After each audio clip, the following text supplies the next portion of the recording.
प्रजापिता ब्रह्मा कुमारी ईश्वरीय विश्वविद्यालय फिरोजपुर बाराहाट के तत्वाधान में 89वीं त्रिमूर्ति शिव जयंती महोत्सव का आयोजन हुआ, जिसमें मेहरमा प्रखंड विकास पदाधिकारी अभिनव कुमार दुमका से आई BK Jayamala Didi, BK Rekha, BK doctor Piyush, BK Bunty, BK Leela Didi, मानस शिरोमणि नागेश्वर प्रसाद राम और मेहरमा थाना प्रभारी सौरभ कुमार ठाकुर ने संयुक्त रूप से हरी झंडी दिखाकर कलश शोभा यात्रा को रवाना किया। कल शोभा यात्रा फिरोजपुर बाराहाट ईसीपुर होते हुए बीके काशी प्रसाद राणा की गीता पाठशाला आश्रम पहुंचा। शिव बाबा का झंडा तोरण बीके जयमाला दीदी ने किया। आए अतिथियों ने पत्रकारों को अंगवस्त्र देकर सम्मानित किया। कार्यक्रम को सफल बनाने में सिकंदर पंडित, पंकज राम, स्काउट के जिला प्रशिक्षक शहजाद नितिन कुमार, बीके वीरू कुमार, भावना बहन, शिक्षक चंदन राज, साहित्यकार हरे राम निराला, प्रभु प्रिया, सुनील साहनी ने कार्यक्रम को सफल बनाया। बीके जयमाला दीदी ने कहा, शिव का अवतरण हो गया है। बीके जयमाला दीदी ने कहा कि शिव जयंती परमपिता परमात्मा शिव के अवतरण को याद में मनाया जाता है।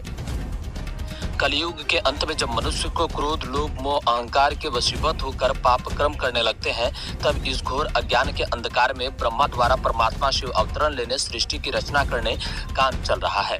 इस धर्म लाने के समय हमें अपना जाति धर्म, ऊंच नीच, गरीब अमीर मत भेदों को मिटाकर परमात्मा कार्य में सहयोगी बन अपना जन्म परम का भाग्य बनाना चाहिए। Bureau report.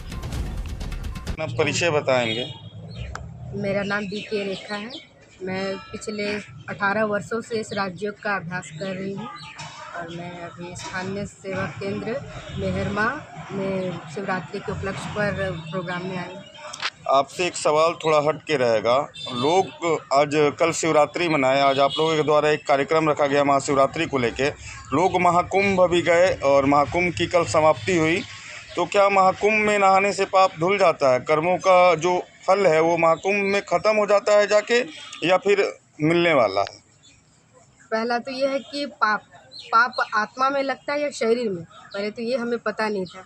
तो क्योंकि जैसे गाड़ी से किसी का एक्सीडेंट होता है तो लोग कहते हैं कि एक्सीडेंट हुआ, धक्का लगा, तो धक्का तो गाड़ी से लगता है ना। तो वैसे ही पाप जब हम शरीर से करते, लेकिन टाइटल तो आत्मा को मिलता है, लोग पाप आत्मा कहते हैं। तो निस्संदेह है कि आत्मा पाप आत्मा या पुण्य आत्मा बनती है, तो वह अपने कर्मों से ही बनती है। पानी के स्नान से तो हमारा शरीर ज़रूर साफ होता है, लेकिन ज्ञान स्नान से हमारी आत्मा प्योर होती है। तो सच्चा कुंभ हम उसे कहेंगे जिसे हम ज्ञान में डुबकी लगाकर आत्मा को पावन बनाएं। आपके कहने का मतलब है कर्मों का फल आपको यहीं रह के भोगना है। जी, और कर्मों से ही हम अच्छे पुण्यात्मा बन सकते हैं। हमारे लिए समझ सकते हैं कि हम प्रतिदिन कुंभ स्नान करते हैं जब हम ज्ञान स्नान करते हैं। तो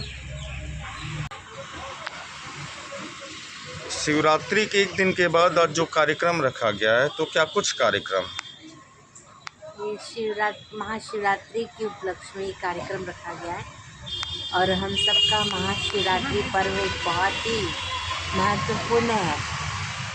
इसका कार्यक्रम हम सब शिव बाबा का झंडा तोलन से लेकर के शोभा यात्रा भी निकालते हैं, जिसमें बच्चों को झांकी में भी बिठाते हैं और हम सबको संदेश यही देते हैं कि परमात्मा इस सृष्टि पर आकर के क्या कार्य कर रहे हैं और हम सब उस चीज़ को धारण करके इस दुनिया को कैसे परिवर्तन कर सकते हैं, ये हमारा विशेष कार्यक्रम होता है। और सभी को महाशिवरात्रि का बहुत बहुत बधाई हो, मुबारक हो। ये कार्यक्रम कहाँ हो रही है?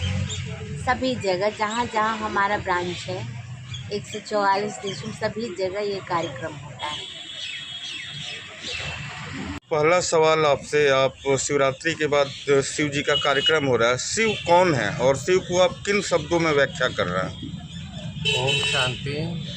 ये बहुत ही अच्छा सवाल पूछा है। आज के पूरे समाज में हम लोग भक्ति भाव में ऐसे डूबे हुए हैं कि वास्तविक ज्ञान से कोसों दूर चले गए। शिव कौन है, वो उनका कर्तव्य क्या है, वो रहते कहाँ हैं और हम सब आत्माओं का शिव से क्या संबंध है। तो मैं समझता हूँ कि आपके चैनल के माध्यम से पूरे झारखंड और बिहार में ये मैसेज जाएगा और परमात्मा शिव का जो शिक्षाएं हैं वो अपने आत्मसात कर सकेंगे। तो जैसे आपने पूछा कि शिव कौन है, तो शिव ज्योतिर्बिंदु स्वरूप है। उनका अपना कोई शरीर नहीं होता है, वो निराकार है, वो सर्वधर्म मान्य है। शिव को ही बाइबल में गॉड कहा गया है, कुरान में अल्लाह कहा गया है, और हम सब उसे परमपिता परमात्मा शिव के रूप में याद करते हैं और पूजते आए हैं। उनका रहने का स्थान परम धाम और शांति धाम है, जिसको 7वां आसमान भी कहा गया है। वो चांद सितारों के ऊपर रहते हैं। इसीलिए ईश्वर को, परमात्मा को अगर पूछा जाए याद करते हुए, तो सभी ने उंगली ऊपर उठाया है। किसी ने आगे पीछे ऊपर नीचे नहीं दिखाया है। सभी ने ईश्वर के नाम पे उंगली ऊपर ही उठाई है। तो निस्संदेह परमात्मा शिव का वास ऊपर परमधाम में है। उनका कर्तव्य क्या है, वो करते क्या है? तो उनका मुख्य 3 कर्तव्य है। ब्रह्मा द्वारा स्थापना कराते हैं। अभी कलयुगी दुनिया है, भ्रष्टाचार की दुनिया है, काम, क्रोध, लोभ, मोह और अहंकार के वशीभूत होकर मनुष्य आत्माएं जो हैं अभी पशु तुल्य हो गए। खाना और प्रजनन करना ही मनुष्य का पशु का कार्य होता है, और आज देखा जाए तो पूरा मनुष्य जाति ही पशु तुल्य बना हुआ है। तो परमात्मा शिव जो हैं वास्तविक ज्ञान देकर, आत्मा का ज्ञान देकर, अपना पहचान देकर, सृष्टि चक्र का ज्ञान देकर, और इसी को ज्ञान को ही कहा गया है ज्ञान अमृत। और इसीलिए परमात्मा शिव का सबसे पहला मंदिर राजा विक्रमादित्य ने सोमनाथ में बनाया था। और उसी प्रकार से शिव के जितने भी ज्योतिर्लिंग हैं वो सब उनके कर्तव्यवाचक नाम हैं। तो शिव ने ज्ञान अमृत पिलाया, इसलिए उनको सोमनाथ से पूजा जा रहा है। और कहा जाता है कि अमृत जो पीता है वो फिर अमर बन जाता है। तो उन्होंने मनुष्यों को ये ज्ञान अमृत पिलाकर अमर बना दिया है। तो जो ये ज्ञान अमृत पिएगा वो अमर बन जाएगा। इसका तात्पर्य है खुद का पहचान से। तो परमात्मा शिव ही हमें पहचान देते हैं कि आप शरीर नहीं आत्मा हो। अपना परिचय बता देते हैं। हमारा परिचय डॉक्टर पीयूष रंजन, मैं फूलोजानो मेडिकल कॉलेज में लेक्चरर हूँ और प्रजापिता ब्रह्मा कुमारी संस्थान से 16 वर्षों से जुड़ा हुआ हूँ। राजयोग मेडिटेशन यहाँ सिखाया जाता है, उस पर मैं रिसर्च भी कर रहा हूँ थायराइड के मरीजों पर। तो एक रिसर्च हो चुका है, अब पूरे